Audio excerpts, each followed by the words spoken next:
Assalamualaikum warahmatullahi wabarakatuh.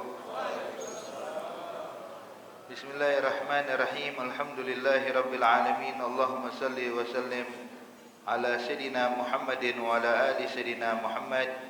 Nawaina ta'allum wa ta'lim, tadhakkar wa tadhkir, wa naf'a wal intifa', wal ifada wal istifada wal hatta ala tamassuki bi kitabillah wa sunnati rasulillah, wa du'a ilal huda wa dalala alal khair ibtiga wajhillah wa maradatihi wa qurbihi wa tawabihi subhanahu wa ta'ala.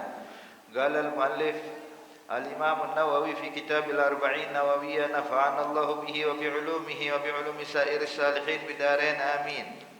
Ila an qala an Ibn Abbas radhiyallahu anhuma anna Rasulullah sallallahu alaihi wasallam qala Inna Allah tajawaza li an ummati al-khata' wa nisyan wa mastakrihu alaihi. Hadits hasan rawahu Ibnu Majah wal Baihaqi wa ghairihima. Wa an Ibnu Umar radhiyallahu anhuma qala akhadha Rasulullah sallallahu alaihi wasallam bimankibi faqala kun fi dunya ka'annaka gharib aw abir sabil. Wa kana Ibnu Umar yaqul Iza amsayta fala tantazir as-sabah wa iza asbahta fala tantazir al-masa wa khudh min sihatika li maradik wa min hayatika li mautik. Rawahu al-Bukhari. Alhamdulillah, hadirin hadirat yang dimuliakan Allah Subhanahu wa taala. Kita bersyukur kepada Allah Subhanahu wa taala pada kesempatan di malam hari ini kembali dikumpulkan oleh Allah Subhanahu wa taala dalam majlis yang insyaallah membawa keberkahan untuk kita semuanya. Saat ini kita memasuki pada hadis ke-39 yang mana di sini disebutkan oleh Sayyidina Abdullah, riwayat daripada Sayyidina Abdullah bin Abbas radhiyallahu ta'ala anhu wa ardhah, bahwasanya Rasulullah sallallahu alaihi wasallam Nabi menyatakan innallaha tajawaza li an ummati al-khata' wa nisyan wa mastukrihu alaih.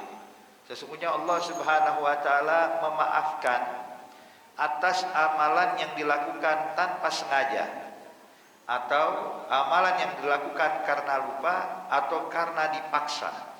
Maka di sini ayolah ahbab, kita tahu bahwa ada sesuatu hal yang memang dilarang oleh Allah Subhanahu wa taala yang wajib kita tinggalkan. Dan setiap orang yang melakukan hal yang diharamkan Allah Subhanahu wa taala atau melakukan hal yang dibenci oleh Allah, tentunya mereka akan mendapatkan dosa dari Allah Subhanahu wa taala dan juga hukuman dari Allah. Namun itu kalau dilakukan secara sengaja dan sadar, tanpa ada unsur paksaan. Tapi kalau sesuatu dilakukan karena lupa, maka Allah Subhanahu wa taala akan memaafkan kesalahan orang tersebut. Sebagaimana contoh ayolah ahbab, ketika orang berpuasa di bulan Ramadan, kemudian dia lupa kalau dirinya lagi puasa. Nasia, dia lupa dirinya lagi puasa, dia makan, dia minum, udah selesai, udah kenyang, baru ingat, ya Allah saya kan lagi puasa, gimana hukum puasanya? Lanjut, terusin hadirin. Itu namanya rezeki dari Allah ya. Cuman rezeki yang kayak gini jangan dicari-cari, kita nungguin kapan lupanya saya ya, jangan. Ini kalau kebetulan lupa, tapi ingat di sini hadirin, ini kalau lupa dirinya sedang melakukan puasa. Beda kasus kalau seandainya dia mengira sudah maghrib, lihat jam, perhatikan pukul 6:30, wah sudah maghrib nih, saya telat karena ketiduran. Dia langsung makan, dia minum, ternyata pas dilihat jamnya itu nggak bergerak hadirin, ternyata jamnya mati. Pas ketahuan baru jam 6 kurang. Jadi intinya gimana? Dia makan dan minum sebelum waktu maghrib. Dia menyangka kalau maghrib sudah tiba. Yang kayak begini Bapak, puasanya dinyatakan batal dan wajib diqadha. Jadi beda Bapak Ibu sekalian ya. Jadi kalau ada orang menyangka sudah maghrib padahal belum, terus dia makan, maka puasanya dinyatakan batal dan wajib diqadha. Begitu juga sama halnya sebaliknya, ketika menyangka kalau sekarang ini udah belum masuk subuh, lagi sahur nih, jam berapa? Wah baru 3:30, udah nggak apa-apa makan. Dia makan, dia minum, dia pikir belum subuh, udah makan, dikenyang segala macam, dia jam kok kagak berubah dari tadi 3:30 terus. Pas sadar ternyata di jam 5 hadirin. Artinya udah azan subuh dari tadi. Gimana hukum puasanya? Wajib imsak dan wajib diqadha. Maka puasanya wajib imsak, arti nggak boleh makan, nggak boleh minum sampai maghrib, dan ingat wajib diqadha. Jadi kenapa kok tidak dinyatakan sah aja kalau orang menyangka sudah maghrib atau menyangka belum subuh? Kenapa nggak seperti kasus orang yang lupa? Beda. Kalau orang yang lupa, dia lupa kalau dia lagi puasa. Tapi kalau yang ini menyangka sudah maghrib atau menyangka belum subuh, dia sadar kalau saat ini dia sedang melakukan ibadah puasa. Makanya beda. Jadi makanya dinyatakan di sini kalau seandainya sebabnya karena lupa, maka itu dinyatakan puasanya tidak batal. Sebagaimana disebutkan oleh fuqaha, man akala nasiyan fala yabtul shaumuh. Nasiyan ini adalah isim fa'il, adalah masdar nasiyan, artinya barang siapa yang makan gara-gara lupa, maka hukum puasanya tidak batal. Nah, kebetulan ada orang Indonesia, Bu. Orang Indonesia waktu belajar di Arab sana, dia belajar ilmu nahwu, ada isim, ada fi'il mudhari, ada fi'il madhi, ada fa'il, ada maf'ul, ya. Jadi ketika dibaca man akala nasiyan fala yabtul shaum, dia pikir nasiyan di sini adalah maf'ul, ya, objek. Jadi man akala nasiyan berarti barang siapa yang makan nasi puasa kagak batal. Jadi siang-siang lagi tengah Ramadan dia asik makan nasi. Dia bilang, "Hei, ente kagak puasa?" Dia bilang, "Puasa." "Kok makan kalau puasa?" Karena disebutkan dalam kitab tuh, man akala nasiyan. Akala fi'lul madhi, wa fa'iluhu dhamirul mustatir takdiruhu huwa. Jadi sekarang ini fi'il fa'il akala, nasiyan maf'ulun bih, ini objek. Arti barang siapa yang makan nasi puasanya enggak batal. Dibilang bukan objek ini ya fulan. Ya. Nasiyan di sini bukan berarti maf'ulun bih, artinya makan apapun Bapak dalam keadaan puasa, sadar kalau dirinya lagi puasa terus dia makan, batal puasanya. Hakada. Makanya di sini perlu diperhatikan. Jadi kalau sanikara lupa, ya, maka tidak membatalkan ibadah tersebut dan tidak dilarang. Ya. Contoh lain hadirin, seperti menambahkan gerakan sholat. Ya. Dia waktu i'tidal bingung deh. Tadi saya udah ruku atau belum? Nih sekarang saya ini udah ruku atau belum? Dia berdiri, tangannya diturunin ke bawah. Cuman dia bingung sekarang, ini i'tidal apa sebelum ruku? Maka sekarang kan kalau seandainya seseorang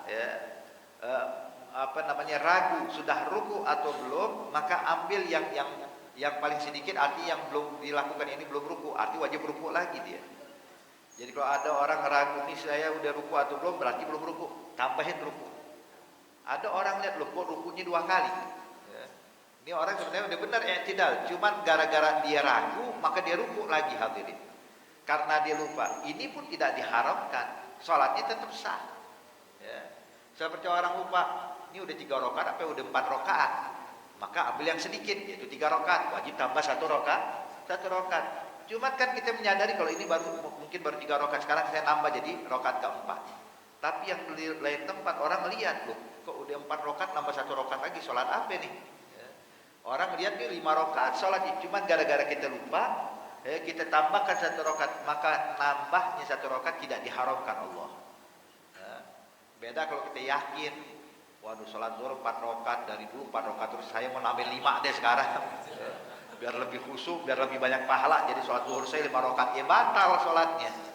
Artinya kalau dilakukan sengaja tidak boleh, haram dan batal. Tapi kalau lupa tidak diharamkan dan tidak dianggap batal. Wahakata. Oke, pernah Rasulullah Sallallahu Alaihi Wasallam beliau ketika sedang melaksanakan sholat asar berjamaah bersama para sahabat di Masjid An-Nabawi, subhanallah, Nabi baru 2 rakaat salam, baru 2 rakaat Nabi sholat asar, kemudian Nabi salam, assalamualaikum warahmatullah, assalamualaikum warahmatullah, sampai sahabat semuanya bingung mau salam tapi kok baru 2 rakaat.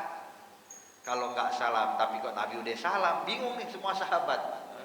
Jadi mereka tuh nggak berani berbuat apa-apa, cuman bengong, hadirin bingung. Ini abis ini mau ngapain saya nih? Ada subhanallah 1 orang, ini orang Badui, tinggal di luar kota Madinah, dikenal dengan Zulyadain. Zulyaden artinya orang yang memiliki dua tangan. Kita juga semua memiliki dua tangan. Cuman masalahnya ini digelari Zulyaden sebab tangannya dia, kedua tangannya lebih dari normalnya manusia. Panjang tangannya. Sehingga orang manggilnya Zulyaden. Nah Zulyaden ini karena dia di luar kota Madinah tinggalnya, dia nggak tahu kalau sholat itu nggak boleh ngomong. Dia nggak tahu kalau sholat itu nggak boleh berbicara. Maka dia satu-satunya yang bertanya kepada Rasulullah dalam sholat. Dia tanya, ya Rasulullah, aqasarta salata am nasir? Wahai Nabi Muhammad, ente sengaja mengkosor nih salat jadi 2 rakaat atau ente lupa? Nabi yang menyadari salat udah kelar. Ya, kita nih Pak, udah kelar ngomong boleh nggak? Boleh. Maka Nabi menyangka dirinya udah selesai salat 4 rakaat. Maka Nabi pun menjawab kullu dzalik lam yakun. Ya Zulyaden, ya, saya nggak menggosor dan juga saya nggak lupa. Saya udah salat 4 rakaat kok, kata Rasulullah. Zulyaden pun berkata, bal yakun ya Rasulullah, tapi udah terjadi ya Rasulullah. Ente salat baru 2 rakaat. Maka Nabi pun bertanya kepada para sahabat, as-sahha maqala Zulyaden? Apakah benar yang disampaikan Zulyaden? Maka semua sahabat yang hadir pun menganggukkan kepala, nunjukin iya betul ya Rasulullah. Maka Nabi tahu apa yang dilakukan Rasulullah? Nabi langsung kembali menghadap kiblat dan melanjutkan sholat, nambah lagi 2 rakaat. Setelah nambah 2 rakaat sebelum Nabi salam, Nabi sujud sahwi. Maka ini kisah selalu diulang-ulang oleh para fuqaha tentang masalah kalau dia masuk bab sujud sahwi. Artinya apa? Melakukan perbuatan yang kalau disengaja membatalkan, tapi kalau nggak disengajakan maka hukumnya tidak batal. Subhanallah, hikmah dari Allah, Nabi saat itu bisa lupa. Saat itu Nabi bisa lupa. Coba kalau saya Nabi gak pernah ngalamin hal kayak begini Pak. Mungkin kita nih, kalau dapetin hal-hal kejadian gitu, kita bakal bingung, nih gimana sekarang ya? Kita bakal anggap batal aja sholat kita. Tapi ternyata Nabi subhanallah dibikin lupa oleh Allah akan hal tersebut untuk menjadi pelajaran bagi kita sebagai umatnya Rasulullah Sallallahu Alaihi Wasallam.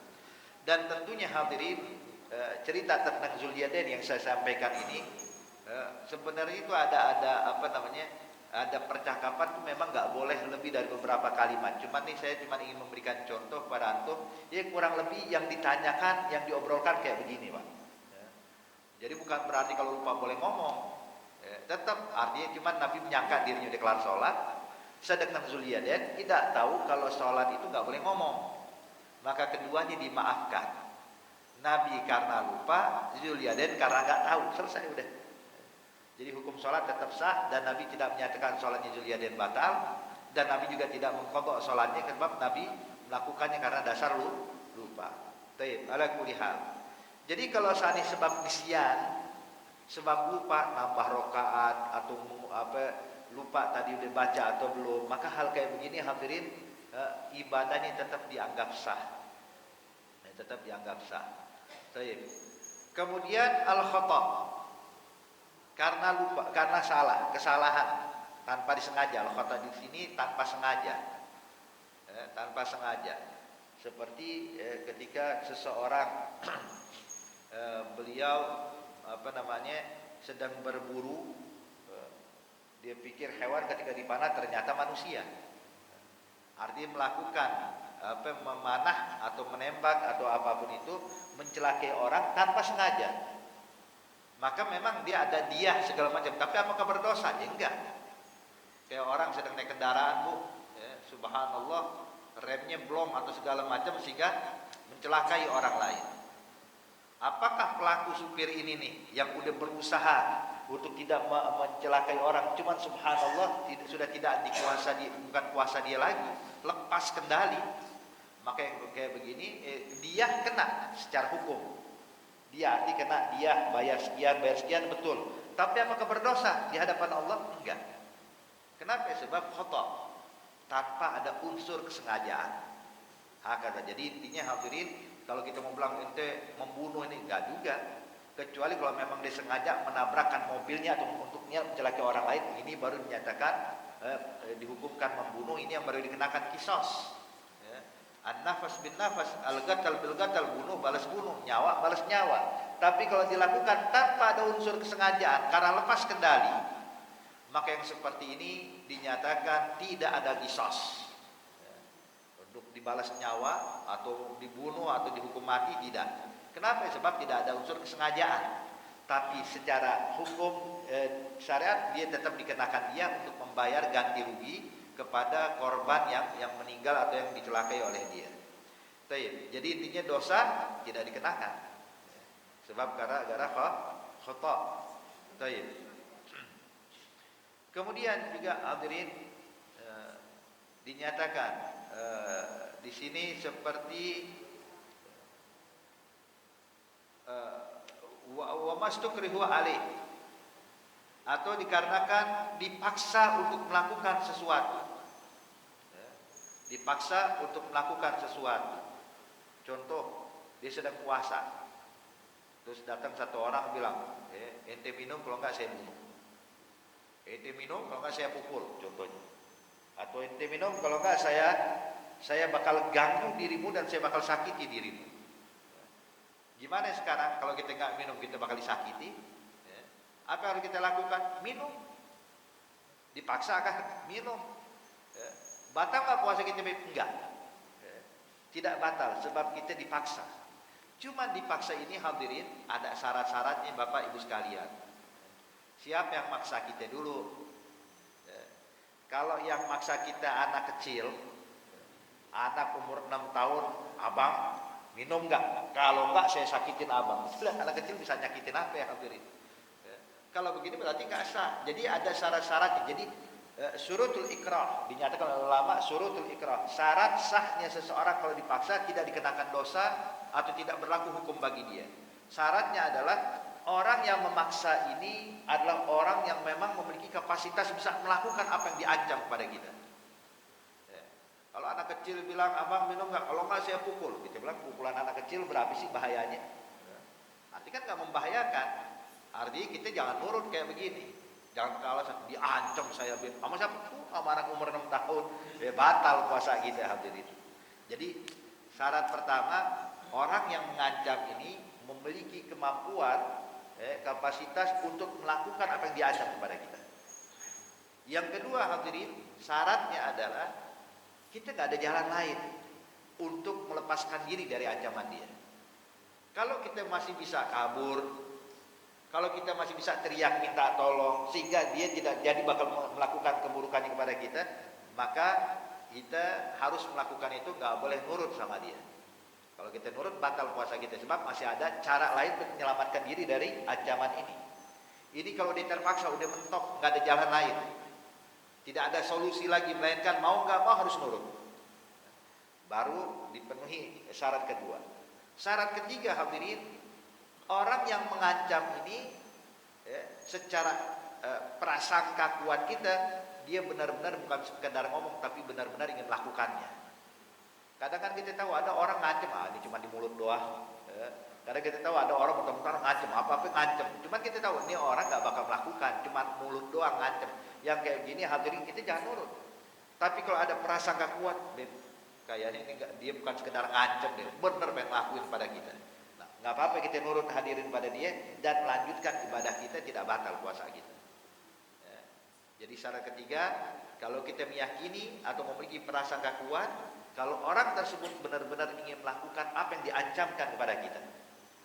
Syarat keempat hadirin, la yujad gharinatul ikhtiyar. Dia gak ngasih pilihan, mau dikerjain sekarang apa besok. Bilang pokoknya ente harus minum ya, kalau enggak ada sakit. Minumnya kapan? Ya kalau enggak sekarang nanti. Nah, berarti ada pilihan nanti. Berarti nanti aja, jangan minum sekarang. Selagi ada pilihan gharinatul ikhtiyar, maka kita nggak boleh nurut sama dia. Jadi intinya ada 4 syarat hadirin. Yang mana kalau seseorang mengancam kita untuk melakukan sesuatu atau mengancam kita, contoh yang mudah, untuk membatalkan puasa kita. Kalau seandainya terpenuhi 4 syarat ini, jalankan apa yang diperintahkan oleh dia, lanjutkan puasa, nggak batal puasa kita. Apa yang pertama?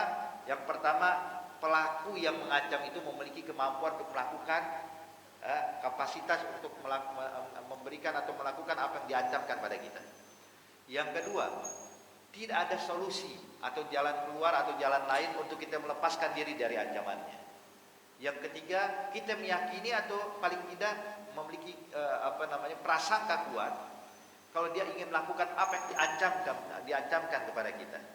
Dan yang keempat, dia tidak memberikan pilihan lain. Maka dengan 4 syarat ini, lakukan apa yang diperintahkan dan kita lanjutkan puasa kita tidak batal. Wadah ya. Tapi kalau tidak terpenuhi 4 syarat ini, terus kita nurut, batal puasa kita. Seperti ada satu orang lumpuh pakai kursi roda. Dia bilang pada kita, "Bapak minum ini air, kalau enggak Bapak saya pukul." Kita bilang, "Nih pakai kursi roda mau pukul pakai apa dia?" Jangan kita nurut. Sebab kita tahu dia enggak mungkin tidak memiliki kapasitas untuk melakukan ancaman yang kepada kita. Maka jangan kita turutin. Atau seperti yang berikutnya, kalau seandainya kita masih ada kemungkinan kabur, dia ngancam kita depan umum. Kalau kita teriak, orang bakal nolongin kita. Dia nggak mungkin melakukan ancaman itu kepada kita, maka kita teriak. Atau kita lihat ada polisi, kita panggil Pak Polisi. Atau kita bisa lari, kita lari menjauh dari dia. Ini yang kedua. Yang ketiga, kalau seandainya dia cuma sekedar di mulut, cuma sekedar ancaman, ya jangan nurut. Tapi kalau kita punya prasangka kuat atau punya keyakinan dia ingin melakukan apa yang diancamkan kepada kita, nah baru kita menjalankan itu. Intinya hadirin, kalau dipaksa, ya, itu pun tidak mendapatkan dosa, ya, lakin akan tetapi dengan 4 syarat tadi. Hakadha. Baik. Kemudian ayolah ahbab, dinyatakan jadi Allah Subhanahu wa taala memerintahkan kepada kita ini, atau Nabi Muhammad mengajarkan kepada kita menjalankan ibadah atau meninggalkan hal yang diharamkan Allah Subhanahu wa taala. Namun kalau dilakukan karena terpaksa atau karena lupa atau karena kesalahan, maka itu masih dimaafkan dalam syariat Islam kita. Wahakadha. Baik, kemudian hadis berikutnya Rasulullah sallallahu alaihi wasallam menyampaikan dalam hadis yang diriwayatkan oleh Sayyidina Abdullah bin Umar radhiyallahu anhu. Kata Sayyidina Abdullah bin Umar, Nabi pernah megang pundak saya. Gal akhadha bimankibi. Nabi pegang pundak saya. Kemudian Nabi bilang, "Kun fid dunya ka'annaka gharib aw 'abirus sabil." Ya Ibnu Umar, jadilah engkau tinggal di dunia ini, hidup dalam dunia ini ka'annaka gharib. Anggap dirimu bagaikan orang yang asing atau sedang melakukan perjalanan, atau 'abirus sabil. Apa maksudnya ya ahbab? Artinya Nabi ingin mengingatkan kepada Ibnu Umar, dan juga tentu mengingatkan kepada kita sebagai umatnya, bahwa dunia ini hadirin bukanlah tempat tinggal kita. Dunia ini cuma tempat transit. Kita cuma sementara tinggal di dunia. Artinya hadirin, tujuan utama kita bukan bermewah-mewahan dalam kehidupan dunia kita. Bukan hanya untuk mengejar jabatan yang paling tinggi di dunia ini, atau mengumpulkan harta yang terbanyak di dunia ini. Kita sebagai umat Islam dididik sama Rasulullah sallallahu alaihi wasallam, tempat kita sesungguhnya nanti di akhirat, di surganya Allah. Ini cuma ad-dunya hanya darul amal. Dunia ini tempat kita beramal, tempat kita beribadah. Sedangkan balasan nanti, ganjaran itu bukan di dunia, lakin nanti di akhirat. Ad-dunya darul amal wal akhirah darul jaza. Dunia ini tempat beramal, akhirat itu tempat ganjaran yang diberikan Allah kepada kita. Sebagaimana Allah Subhanahu wa taala nyatakan di dalam Al-Qur'an, kullu nafsin dha'iqatul maut. Allah nyatakan setiap makhluk yang bernyawa pasti akan mengalami kematian. Mau enggak mau, suka enggak suka. Kemudian Allah nyatakan di dalam ayat tersebut, kullu nafsin dha'iqatul maut, dan setiap makhluk yang bernyawa akan mengalami kematian. Kemudian nanti kita di hari kiamat bakal dibangkitkan oleh Allah. Yuwaffawna ujurakum yaumal qiyamah. Nanti di hari kiamat Allah Subhanahu wa taala akan memberikan bayaran atau balasan ganjaran yang kita lakukan semasa hidup dalam dunia. Faman zuhziha 'anil nar wa udkhilal jannah faqad faz. Barang siapa yang diselamatkan dari api neraka Allah dan dimasukkan ke dalam surga Allah, maka mereka adalah orang yang sukses, yang berhasil. Kemudian Allah nyatakan, wa mal hayatud dunya illa mata'ul ghurur.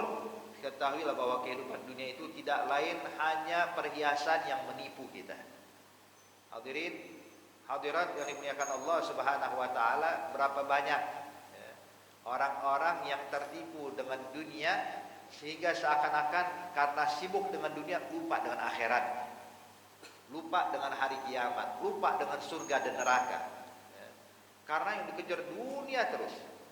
Sebab dunia ini hadirin hadirat yang dimuliakan Allah Subhanahu wa taala, Allah sudah nyatakan mata'ul ghurur, perhiasan yang menipu kita. Bahkan pernah diriwayatkan di dalam hadis ketika Rasulullah sallallahu alaihi wasallam melakukan perjalanan Isra wal Mi'raj. Dan di situ Allah bukakan hijab kepada Nabi Muhammad. Melihat sosok dunia ini, Bapak Ibu sekalian. Bagaikan seorang wanita yang sudah tua renta, sudah jompo, cuma memakai perhiasan. Kemudian memanggil, "Ya Muhammad, ya Muhammad, ya Muhammad." Dipanggil di Nabi Muhammad. Nabi Muhammad tetap jalan, gak noleh hadirin. Padahal kita tahu Nabi Muhammad itu kan kalau dipanggil selalu menoleh. Tapi subhanallah kala itu Nabi gak noleh. Dipanggil ya Muhammad, Nabi tetap jalan terus, gak menoleh. Sampai akhirnya setelah hilang panggilan tersebut, barulah Nabi bertanya kepada malaikat Jibril, "Ya Jibril, siapa wanita tua tadi?" Maka kata malaikat Jibril, "Ya Rasulullah, itu adalah dunia." Sampai malaikat Jibril bilang, "Untung kau tidak menoleh padanya ya Rasulullah. Saya khawatir kalau engkau menoleh tadi, saya takut semua umatmu bakal menoleh pada dia. Tapi ketika engkau tidak menoleh kepada dunia, maka setiap umatmu yang berjalan di jalanmu akan terselamatkan dari tipu daya dunia." Wah kata. Jadi intinya hadirin, hadirat yang dimuliakan Allah, ada dunia. Wanita tua yang jompo, yang mungkin umurnya udah ratusan tahun ibaratnya Pak, pakai bicu bibir merah, pakai perona pipi, pakai kalung, pakai ini itu, ya, sebagus-bagusnya perhiasan yang dibawa, yang dipakai, apa cantik ini perempuan. Jadi, hilang cantiknya, ratusan tahun usianya, bahkan ribuan tahun usianya. Subhanallah. Hakada dunia yang menipu kita. Makanya hadirin, hadirat yang dimuliakan Allah Subhanahu wa taala, dinyatakan itu orang-orang yang mengejar dunia, mereka merupakan akan kehidupan yang hakiki, yaitu kehidupan di akhirat.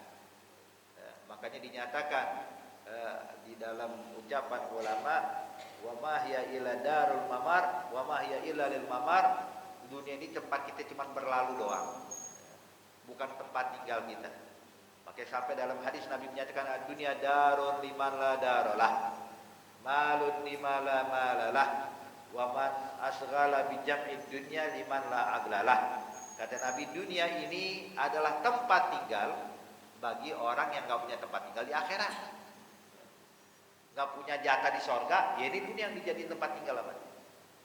Dunia adalah harta bagi orang yang enggak bakal memiliki harta di akhirat.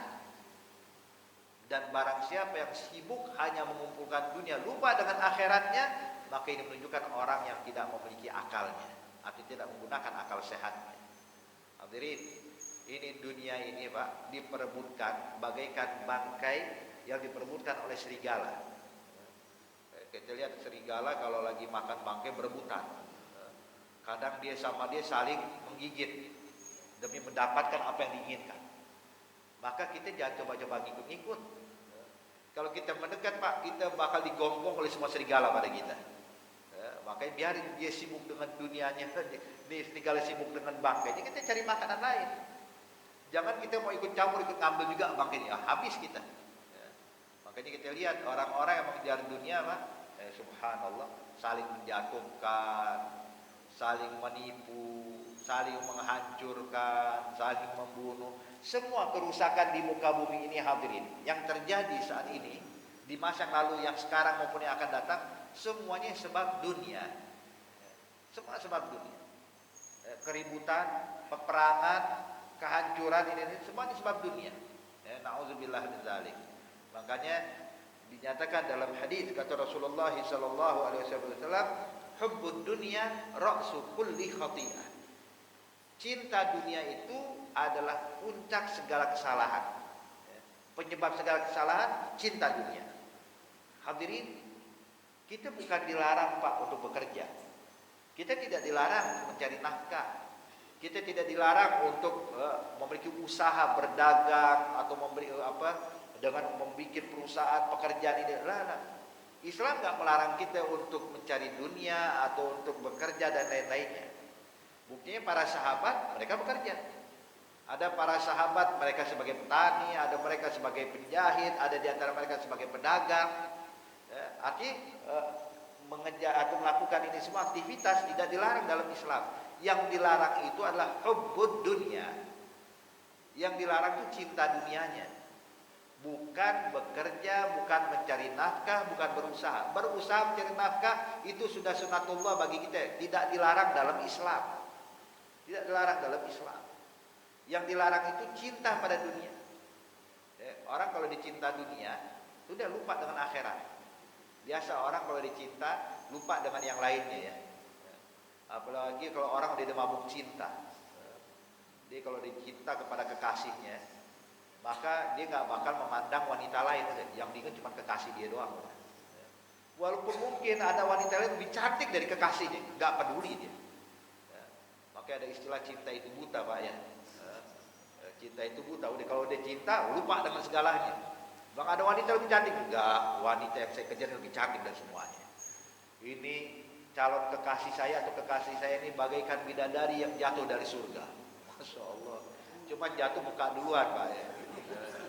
Buka duluan. Jadi intinya hadirin, kadang-kadang nih orang memang udah tabiat sunatullah. Orang kalau dicinta pada sesuatu lupa dengan segalanya.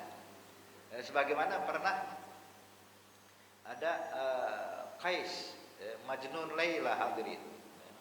Ini seseorang ketika cinta mati kepada seorang wanita yang bernama Laila, sampai udah kayak Majnun, kayak orang gila.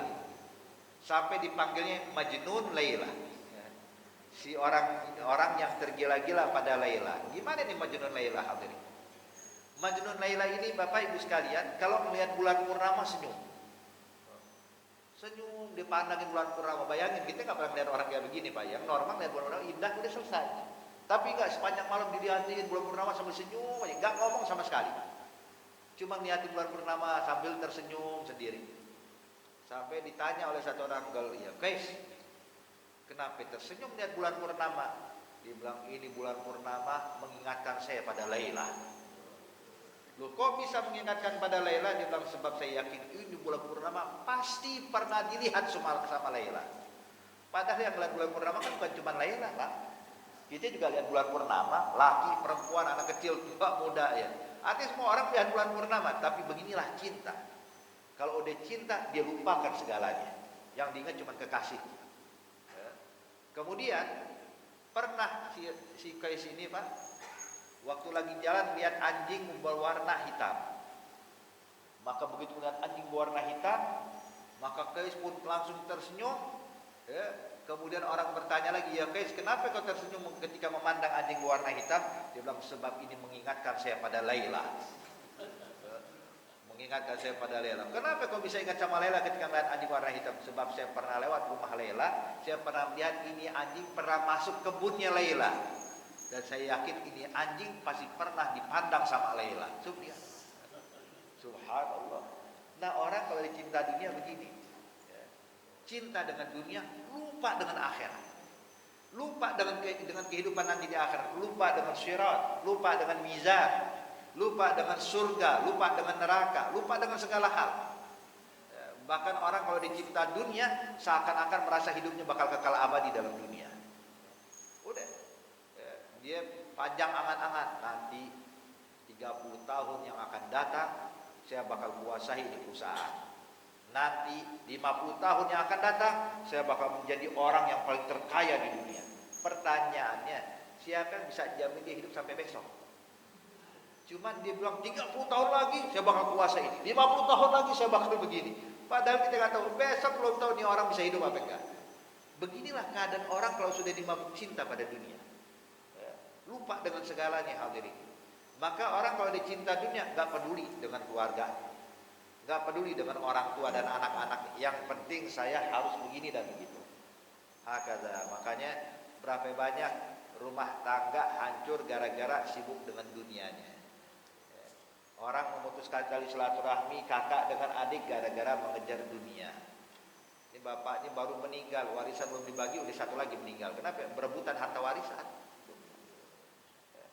Berebutan harta warisan sampai saling bermusuhan, saling menjatuhkan, saling membenci. Hanya semua cinta dunia semua.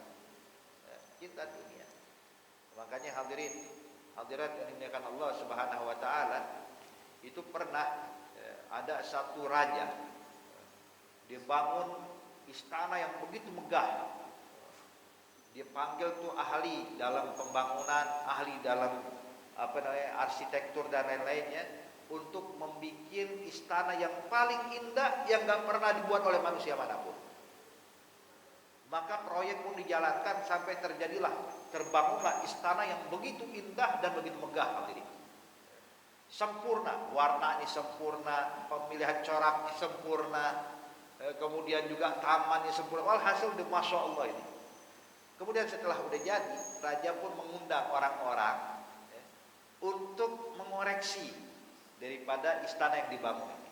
Maka diundanglah para tokoh. Di antaranya yang diundang salah satu tokoh agama habis. Begitu didatangkan semuanya, diajak keliling sama raja untuk melihat nih. Lihat ini kamar, buat nanti saya tinggal di sini, ini begini, ini seperti itu. Semuanya dilihat hadirin. Setelah dipandang semuanya, raja pun bertanya kepada jamaah yang hadir itu, yang tamu-tamu undangan. Dibilang, apa yang kalian lihat? Kira-kira ada yang kurang atau tidak? Yang perlu dikoreksi. Semua bilang, subhanallah, sangat sempurna ya raja pemilihan bahan-bahannya. Sangat sempurna pemilihan warnanya. Sangat sempurna pemilihan coraknya. Sangat sempurna ini, sangat sempurna. Semua orang memuji itu istana. Tinggal tokoh agama ini Pak. Dia bilang, tinggal engkau. Bagaimana ya Fulan? Dia bilang, saya lihat ya raja, saya dapatkan ini istana yang begitu megah punya satu kekurangan. Kaget. Ini yang ngundang tokoh-tokoh semua bilang gak ada kurangnya. Bahkan mereka adalah ahli arsitek, ahli ini segala macam. Bilang ini sempurna, gak ada kurang-kurangnya. Kok ini orang yang biasa cuma ngajar Quran, orang yang cuma ngaji doang hadirin, kok bisa bilang nih bangunan ada kurangnya? Kurang dari mana? Tahu apa dia? Raja bertanya, apa kurangnya Fulan? Dia bilang kurangnya satu. Apa? Pemiliknya bakal meninggal. Yang punya gak bakal kekal dalam dunia. Raja pun terdiam. Bilang, iya juga sih. Khalas, sebagus-bagusnya kita bangun tetap bakal kita tinggalkan. Sebanyak-banyaknya harta kita kumpulkan tetap bakal diambil oleh anak-anak dan keluarga kita hadirin. Berapa banyak orang yang menghabiskan waktu seumur hidupnya mengumpulkan harta sebanyak-banyaknya. Subhanallah, keburu meninggal belum dia mencicipi semua kenikmatan yang didapatkan olehnya. Harta dikumpulkan triliunan. Begitu meninggal dunia, saya mau tanya, begitu orang meninggal dunia, dia punya harta triliunan di bank. Dia punya harta yang begitu megah, banyak itu hartanya. Begitu meninggal, apa yang dibawa sama dia? Cuman 3 helai kain kafan.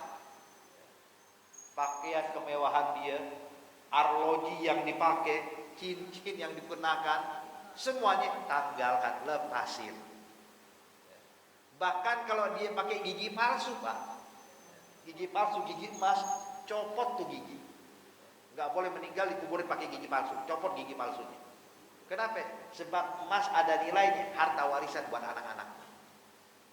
Dilepaskan semua, gigi palsu dilepaskan, arloji dilepaskan, pakaian yang mewah yang dikenakan yang mahal. Yang bilang ini baju saya harganya 50 juta rupiah, baju doang, copot semuanya. Ganti apa? Ganti kain kafan, 3 helai. Terus setelah itu mobil mewahnya dia yang disimpan di garasi, puluhan mobil mewah, nggak boleh dibawa mati hadirin. Siapin tuh ambulan. Kalau emang perlu angkat pakai keranda, masukin keranda bawa. Rumah yang megah, yang rumahnya berhektar-hektar tanahnya, begitu sampai kuburan ukurannya cuma 2x1 doang. Ayo masuk sini. Yang lahat tuh haknya ente cuma ini 2x1. Padahal di dunia punya rumah hektar-hektaran. Berapa ribu meter rumahnya dia doang, ribuan meter. Kalau meninggal itu dia, itu semuanya itu. Ini 2x1 cuma jatahnya dia. Di sampingnya orang miskin, sampingnya orang gak punya apa-apa. Yang tadi dia merasa risih duduk samping orang miskin, merasa risih ketika duduk orang dengan orang nggak punya, dia merasa nyaman kalau teman duduknya orang-orang kaya yang sebaya sama dia, yang sederajat sama dia. Kalau sudah meninggal, ya sampingnya siapa ya? Ya, dikuburkan sampingnya orang yang dulunya miskin nih, nggak punya, ayo duduk situ, dikubur. Setelah dikubur, pengikutnya yang tadinya biasa nemenin dia siang malam, orang-orang bawahan-bawahan dia yang selalu menghormati dia, begitu sudah meninggal, ditinggal itu orang itu. Hah? Apa yang dia bawa? Harta yang dibangga-banggakan, rumah yang didamba-dambakan, hilang semuanya sesaat begitu dia meninggal dunia. Hadza dunia. Ini tempat tinggal kita nih Pak. Ini yang kita kejar, yang kita kuasai, yang kita merasa bangga dengan apa yang kita punya. Ini ujungnya. Maka diingatkan sama Nabi, kun fid dunya ka'annaka gharib aw abir sabil. Sadar kalau kita di dunia cuma numpang lewat doang. Bukan tempat tinggal kita sesungguhnya. Kita semua bakal wafat.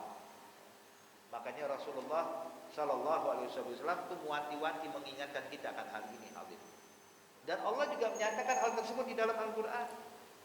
Allah nyatakan, ya ayyuhalladzina amanu taqullaha wal tandur nafsum ma qaddamat lighad. Hai orang-orang yang beriman, bertakwalah kalian kepada Allah dan persiapkan apa yang bakal kalian bawa di hari esok. Bas. Apa yang bakal kita bawa di hari esok? Hari esok ini hari setelah kematian, hadirin. Makanya kata Rasulullah Sallallahu Alaihi Wasallam, al-qayyis man dana nafsah wa amila lima ba'dal maut. Nabi bilang orang yang cerdas itu, kata Rasulullah, adalah orang yang bisa menundukkan hawa nafsunya. Tidak apa-apa diikuti hawa nafsu, pengen apa diturutin. Lah, ditundukkan hawa nafsunya. Wa amila lima ba'dal maut. Yang dikerjakan oleh dia apalah apa yang bakal saya dapatkan setelah kematian. Kita kalau melihat Bapak dan Ibu sekalian, orang-orang yang pengusaha-pengusaha sukses, mereka tuh kalau menjalankan usaha, bikin usaha, mereka tak sadar bahwa ini perusahaan ini bakal maju nanti, sehingga saya berusaha gimana caranya bisa bertahan selama 100 tahun gak bakal goyah, selama 200 tahun bisa tetap bagus nih usahanya ini. Arti pandangannya jauh ke depan, ratusan tahun, hadirin. Ratusan tahun, sehingga walaupun dia udah meninggal, usaha tetap jalan ratusan tahun. Makanya kita lihat banyak usaha-usaha di Indonesia Pak, puluhan tahun masih tetap jalan. Sampai sekarang masih ada tuh, yang pemilik asalnya udah meninggal. Cuma dia bisa bertahan sekian lama karena dipikirkan dari sejak dia mulai membangun perusahaan. Hadirin, kita bilang sukses nih usahanya. Kenapa? Sebab di waktu mendirikan usaha tersebut dia udah pandangannya jauh ke depan. Tapi kita sebagai umat Islam harus lebih jauh dari dia.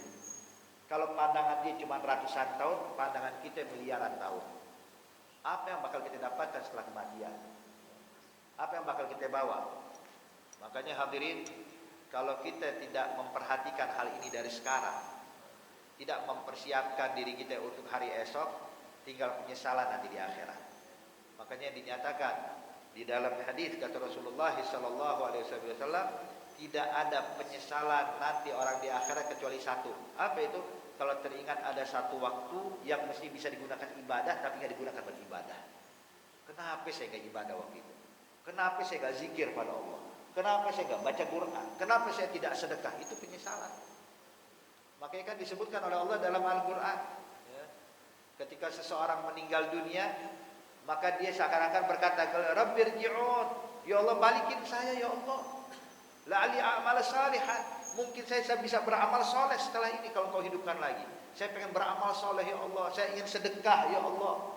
Tapi sudah lewat waktunya, tidak ada punya kesempatan lagi. Hadirin, pernah Sayyidina Hasan Al-Basri radhiyallahu ta'ala anhu arda, ketika melihat ada orang-orang sedang iring-iringan bawa jenazah, dipikul ini jenazah ingin dimakamkan. Hasan Al-Basri radhiyallahu ta'ala anhu arda bertanya, apakah di iring-iringan ini ada keluarganya? Dibilang, nah itu yang di bagian depan yang sedang menggotong itu putranya, itu putra almarhum yang meninggal itu. Maka Hasan Al-Basri pun mendekat kepada orang ini. Ya, ini orang langsung mikul bapaknya. Ya. Hasan Al-Basri pun bertanya kepada ini pemuda, "Beliau fulan, Man hadzal rajul? Siapa orang yang kau bawa ini? Maka dalam keadaan sedih pemuda ini pun berkata kepada Imam Hasan, hadza walidi. Ini ayah saya, ini abahnya saya. Hasan Al-Basri bertanya, gimana kehidupan ayahmu sewaktu hidup dalam dunia? Maka dijawab oleh anaknya, gal khairun nas, sebaik-baik manusia, ibadahnya rajin, orangnya baik, orangnya begini. Jadi ini sambil berkuah nih, sambil cerita tentang kebaikan abahnya. Maka Hasan Al-Basri pun bertanya, hai anak muda, kalau seandainya Allah menghidupkan kembali ayahnya, saat ini bisa hidup lagi, kira-kira ibadahnya bakal nambah gak? Maka dijawab, sudah pasti ya Imam Hasan, dia pasti akan menambahkan lagi ibadahnya, dia bakal lagi makin taat di dalam ibadahnya, dalam melakukan ini dan itu. Kata Hasan Al-Basri, nah, ayahmu dia gak mungkin hidup lagi, selesai, udah selesai. Tinggal saya dan engkau dan orang yang hidup ini. Kita yang masih diberi kesempatan oleh Allah. Jangan sampai udah meninggal baru nyesel. Cuman masalahnya nih hadirin, itu Sayyidina Ali bin Abi Thalib pernah menyatakan dalam ucapan beliau. Dia katakan, an-nasu niyam wa idza matu intabahu. Manusia ini kayak orang lagi tidur, hidupnya kita kayak orang lagi tidur. Cuman bermimpi terus ya. Entar kalau dia meninggal baru bangun, baru sadar, ya kenapa begini, kenapa seperti itu, kenapa saya tidak melakukan ini, kenapa saya tidak melakukan itu. Makanya yalah Nabi mengingatkan kepada kita, ini dunia yang menipu kita, yang kita kejar-kejar. Jangan sampai kita mau lagi tertipu dengan dunia. Jangan kita ribut sesama kita gara-gara dunia. Jangan kita ribut bermusuhan, memutuskan tali silaturahmi dengan keluarga kita sebab dunia. Jangan kita bermusuhan sama tetangga gara-gara dunia. Dan kita melakukan hal yang buruk gara-gara cinta dunia. Jangan, cukup. Sadarkan diri kita, jangan biarkan diri kita terlena dan tertipu dengan dunia. Nabi, Allah sudah nyatakan dunia ini adalah darul ghurur, tempat atau mataul ghurur, harta yang bakal menipu kita. Wahakata. Kemudian Sayyidina Ibn Umar pun berkata, dia mengatakan, lanjutkan ini hadis tadi kan pesan Rasulullah, jadilah kau di dunia karena gharib atau abru sabil. Kemudian Ibn Umar pun menambahkan nasihat kepada kita. Apa kata beliau? Ibn Umar mengatakan, iza amsayta fala tantazir sabah wa iza asbahta fala tantazir masa. Kata beliau, kalau engkau bisa melakukan kebaikan di sore hari, jangan kau tunda sampai esok hari. Kalau engkau mampu melakukan kebaikan di pagi hari, jangan ditunda sampai sore hari. Kapan kita punya kesempatan melakukan kebaikan, kerjain. Jangan kita tunda-tunda kebaikan. Jangan kita tunda-tunda amal yang bagus, kerjakan sebaik-baiknya, secepat. Iza asbahta fala tantaziril masa wa iza amsayta fala tantaziril sabah. Kemudian dinyatakan, wa khudz min sihatika limaradik wa min hayatika limautik. Ambillah, gunakan masa sehatmu sebelum kau sakit. Kita dikasih kesehatan sama Allah untuk melakukan kebaikan, yang mana kalau dia sakit kita nggak bisa lagi melakukan kebaikan. Kemudian masa hidup kita gunakan sebaik-baiknya untuk masa setelah kita meninggal dunia. Sebab orang kalau udah meninggal terputus udah amalannya, nggak ada bisa dikerjain lagi. Kita bisa sholat, bisa puasa, bisa zakat, bisa sedekah, mumpung masih hidup. Kalau sudah meninggal nggak bisa sholat lagi kita. Kalau udah meninggal nggak bisa puasa lagi. Makanya hadirat yang dimuliakan Allah Subhanahu wa taala, Nabi itu selalu mengingatkan kita. Kata Rasulullah, zurul kubur fa innaha tudzakirukum al-akhirah. Kata Nabi, ayo ziarahin ke kuburan, lihat ke kuburan, tengokin ke kuburan. Kenapa kuburan itu bisa mengingatkan kita pada akhirat? Ya Allah, ini orang-orang yang dimakamkan, Pak, itu kalau kita pergi ke pemakaman umum, kita lihat tuh orang-orang yang dikuburkan di pemakaman itu, ini mereka orang-orang yang dulunya punya kendaraan seperti kita loh. Orang-orang yang masih hidupnya punya rumah seperti kita. Orang-orang yang punya pekerjaan sama dengan kita pekerjaannya. Tapi lihat ujungnya begini. Semua wafat, meninggal, dikubur. Kita pun juga bakal sama, ya Allah. Makanya Nabi memesan, mengingatkan kepada kita, kalau kita melintasi kuburan, maka ucapkanlah salam kepada ahlul kubur dan ucapkan kepada mereka, antumus sabiqun wa nahnu insyaallah bikum lahiqun. Kalian adalah para pendahulu kami dan kami pun juga bakal nyusul kalian. Maka ya ahbab, ya, ini saya rasa dua hadis ya, bisa kita renungkan, bisa kita perhatikan benar-benar dan kita praktekkan, pahami bahwasanya insyaallah Allah Subhanahu wa taala ya, memberikan taufik dan hidayah kepada kita semuanya. Ya, Allah memberikan inayah, memberikan pertolongan bagi kita semua sehingga dalam kehidupan dunia yang fana ini, yang singkat ini, Allah Subhanahu wa taala jadikan kita hamba-hamba terbaiknya.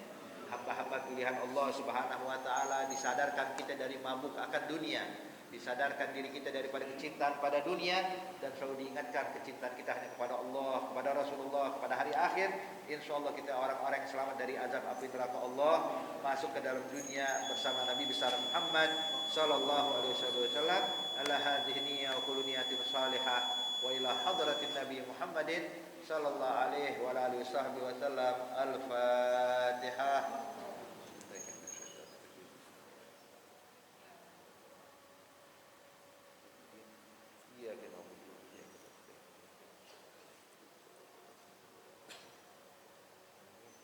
ربنا تقبل منا إنك أنت السميع العليم وتب علينا إنك أنت التواب الرحيم. دعواهم فيها سبحانك اللهم وتحيتهم فيها سلام وآخر دعواهم أن الحمد لله رب العالمين والسلام عليكم ورحمة الله وبركاته.